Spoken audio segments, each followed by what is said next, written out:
Hello everybody, it's meteorologist Brian Ivy for just a little bit of talk about the solar eclipse here for NeoWeather.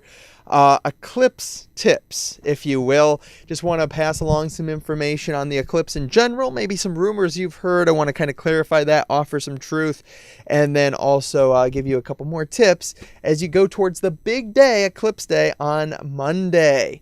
My goodness, coming up very quick here. So what is the solar eclipse? It's the first total solar eclipse in the United States since 1979, so it's been quite a while. Now, we've had partial or annular solar eclipses since then, but those are not totality. It doesn't get pitch dark during those. Why is there a difference between them? Well, it all has to do with the path of the moon and the earth rotating around the sun and how everything lines up just perfectly. Now, an annular solar eclipse is when you don't have the full blockage of the sun by the moon, because the moon on its elliptical orbit around the earth is farther away from the earth, so it appears smaller.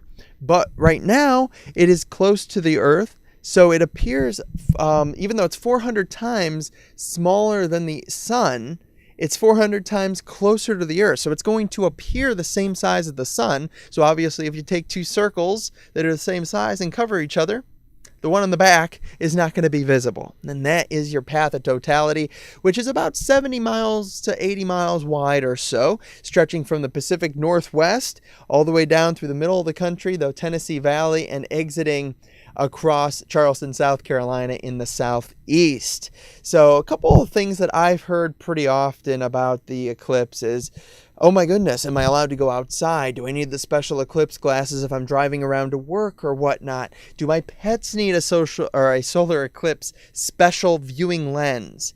The answer is no, unless you're actually viewing the solar eclipse. And the reason of that is, do we normally stare at the sun on a regular day? No, not for any kind of prolonged period of time. So if you were going to take, let's say, the sun right here, nice yellow sun, and shine it in your eyes for a prolonged period of time, would that be a pleasant feeling? No, you're not going to be looking at that.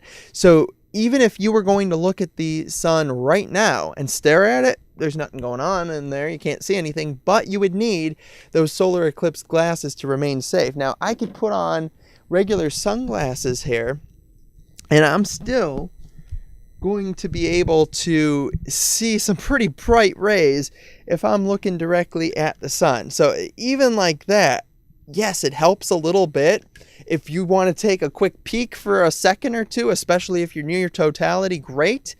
But anything more than that, any kind of direct long-term staring is not a good idea. You can seriously damage your eyes permanently by looking directly at the sun. So if you do not have any kind of solar eclipse glasses, I know unfortunately many of them are sold out already, you can do something called a Pinpoint projector. Now, I did this in a very recent video. You can find that. I'll have that linked here. I'll be on the blog and on social media. But you could take a cardboard box, a cereal box, working great, and you cut out two ends, and we put a piece of white paper on the bottom of the box, and you put tin foil over the one side, poke a little hole in it, you aim that to where the sun is, and then you can look in it once you have that lined up, and the sun is going to be projected safely on the bottom of that box, and it'll be a nice dark viewing area. So you'll be able to see that fairly well, actually, and you'll be able to see that black covering, which is the moon, going over the sun, and that could definitely be done so safely. But overall, should be a pretty fun day. Hopefully you're looking forward to it. If you're traveling to the path of totality, best of luck getting those awesome views. One of the other things that has been commonly asked, do you need solar eclipse glasses or some type of protection for camera lenses?